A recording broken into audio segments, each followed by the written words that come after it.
Discover the ultimate solution to getting over an ex with these two, who decided to erase their memories. You won't believe what happens next. We start out seeing this guy, Joel, wake up. He goes outside and finds out that his car is a little wrecked. He suspects it's his neighbor, so he just leaves a note, gets in the car, and drives off. Now we're at a train station, and we hear this voice say, "Random thoughts, prevalent thoughts, day 2004. Then boom, we see Joel making a dash for the train. He gets in, but only just. The way he just started running though, you would have thought he stole something. On the train, he's thinking to himself how he's going to get his car fixed. He's now at a payphone calling in sick. Then he's at the beach first writing in his diary, and then throwing rocks into the water. When he sees a woman, he's talking to himself about possibly meeting someone new. But then he says the chances of that happening are low as he struggles to even look women in the eye. Relatable. This makes him consider getting back with his ex Naomi. It's never a good idea, brother. Anyway, he goes into a diner, and he can see the lady from the beach, and he's just staring. Next thing, he's asking himself why he always falls in love with every woman who gives him the tiniest bit of attention. I ask myself the same question every day, brother. But this woman makes things worse for him. She flirts with him a little at the train station, and on the train, she just walks up to him and starts a conversation. Apparently, she knows him from his shop at Barnes & Noble's. He doesn't really remember her though. She finally introduces herself. Her name is Clementine, and she's making Joel a little uncomfortable. She gives him a little punch and lets him be. But when they get off the train, Joel sees her and offers her a ride. He drops her off at home and she invites him in. This unintended first date is going really great for our brother. Love this for you, Joel. How do you think this ends? Not what you think, actually. She tells Joel she's going to marry him, and she initiates a proper date. Lord, I can see what you're doing for others. But Joel says he has to go even though she wants him to stay. So she gives him her number and tells him to call. He gets home and that's the first thing he does. So the next day they're on their second date on ice. It's a pretty dangerous date, and you can tell that Joel would normally not do this. But he's with Clementine, so anything goes. They're at this place all night, and he drives her home in the morning. But she says she wants to go to his house instead. She says she wants to go upstairs to quickly grab her toothbrush. And when she's gone, this random guy comes to Joel's window and is asking him what he can do for him. It's a very awkward conversation, and the guy leaves shortly after. Both Joel and I are confused. And I get even more confused because why is Joel crying in his car now? He takes out this tape and throws it out the window. Also, it's night now. What's going on here, please? He gets home, changes into his pajamas, takes a pill, and looks outside his window to see some guys waiting for him in a van. He turns off his lights and boom, they start making their way up. But the confusion has only just begun, because now we see Joel talking to his friends, Rob and Carrie, who were both dating by the way, and telling them that he and Clementine had a fight. He goes to her place of work with some stuff he got her for Valentine's, and she's with another guy. She acts like she doesn't even know who Joel is. Joel is distraught, but Rob finally puts him out of his misery when he hands him this card which basically says Clementine has erased Joel from her memory. Joel is dumbfounded, but he's not ready to just accept his fate, so he asks Rob where the note came from, and he immediately heads there. In the building, we see one of those guys from the van the other night. Okay, this is interesting. Joel meets a doctor who tells him that Clementine was not happy and wanted to move on, and that's what they did for her. Joel is now back with his friends looking so distraught, and the next day, he heads back to the doctor. Is this man even qualified to be called a doctor? You know what? Let's just leave it at technician. His name is Howard, by the way. So Joel says he wants Clementine erased from his memory too. Howard says cool. He'll just have to go home and bring any and everything that might remind him of Clementine. Clothes, books, CDs, gifts she bought him, everything. Joel quickly does that, and he's locked in for a session with Stan, one of the guys from the van. By the way, these guys say that February is their busiest month because of Valentine's, and I understand. Thankfully, nobody wants me, so I don't ever have to erase anybody from my memory. Before his memory is erased though, Joel is required to tell the story of how he met Clementine to a tape recorder, and the story is different from what we saw earlier. He says he was living with his ex, Naomi, at the time, when Rob and Carrie invited them for a party at the beach. Naomi could not go, so he went without her, and that's how he met Clementine. We'll circle back to that later. Anyway, the procedure begins, and it's,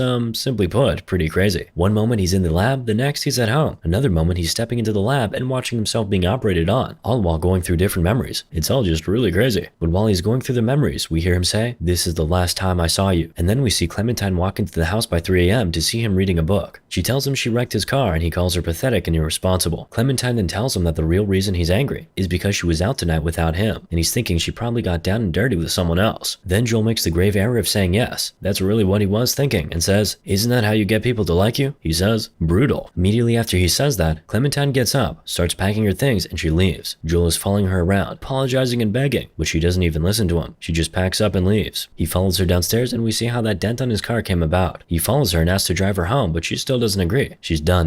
At this point, his head is now messing with him, and we're back to these technicians working on his brain and memory. Patrick, Stan's assistant, is talking about how he met Clementine the day they were erasing her memory of Joel, and he fell in love with her instantly, stole her undies, and then went on to ask her out later. Of course, Stan thinks that's ridiculous. You know your situation is bad when it's a Stan telling you you're insane, if you catch my drift. By the way, the conversation they're having is seeping into Joel's memory, and it's really messing with him. Next thing we see another fight between Clementine and Joel. This one started when Clem said she wanted to have a baby, and Joel basically implied that she can't take care of one yet. They're but really arguing loudly in the middle of the road now. Back to the technicians, and Stan's girlfriend joins them in Joel's house. His girlfriend, by the way, is his secretary from the office, Mary. They have a drink, tell a few jokes, and we're now back to another Joel and Clementine fight. Then we see Patrick talking with Clementine over the phone, and it's messing with Joel's head again. He heads to Clementine's workplace, still in his head, of course, and is trying to see who the guy she's with is, but he can't see his face no matter how hard he tries. Well, Clem wants Patrick to come around, and Stan lets him leave. We now see Stan and Mary sharing a smoke and some snacks just at the foot of Joel's bed, and Mary just won't stop talking about their boss, Howard. It seems like someone has a huge crush. Meanwhile, Patrick arrives at Clementine's house and she's having a mental breakdown. She asks him to travel with her right away, so he calls Stan and tells him he won't be able to come back tonight. Then we see something significant. Patrick digs into his bag and reads a line from Clementine's old journal. Remember, she had to submit everything that reminded her of Joel before her memory of him could be erased? It now appears that Patrick is using all those things as a guide to winning and keeping Clementine. Now Joel is going through some pretty pleasant memories he had with Clementine, the one where they were on the ice and one where they were having an emotional pillow talk. He begs to keep these memories, but of course that's not even an option. In his head he's shouting that he wants this whole thing called off, but in reality he's completely mute while Stan and Mary dance on his memory grave. You can now see that he's fighting the erasure, but it's not working. He's fighting really hard to wake himself up, and he seems to wake up for a second, but he goes back to sleep and is back in his memory with Clementine. Clementine in his head now suggests that he take this memory of her to somewhere that she doesn't belong, so that when the erasure guys get to this point, they won't see her to erase. You get what I'm saying, right? He then takes her into a memory of his childhood, and this is all just really warped, but it seems like that worked because his memory just stops erasing all of a sudden, and Joel is off the map. Stan is panicking and Mary is making it worse. She eventually asks Stan to call Howard, and even though he didn't want to at first, he eventually does. Howard immediately starts heading to them. You can see from his wife's face that he doesn't like that idea, but what can she do? Meanwhile, in Joel's memory, he's now telling Clem about Patrick and how he has basically used him to woo her. When he says that, we briefly see Clem and Patrick in real life. Clem is driving and is still freaking out. Howard arrives at Joel's apartment shortly after, and he starts trying to figure out what's going on. He immediately figures it out and he tries to erase that childhood memory. Immediately as he does that, Joel makes a choking sound and his eyes open. Howard injects him with something and Joel's eyes close again. But there are still troubles with erasing the memories. Stan points out that he's in a memory that they have already erased. Clem in his head comes up with another brilliant idea. She tells him to hide her under a humiliating memory, and he does that. He takes her to the time his mother caught him in an act of,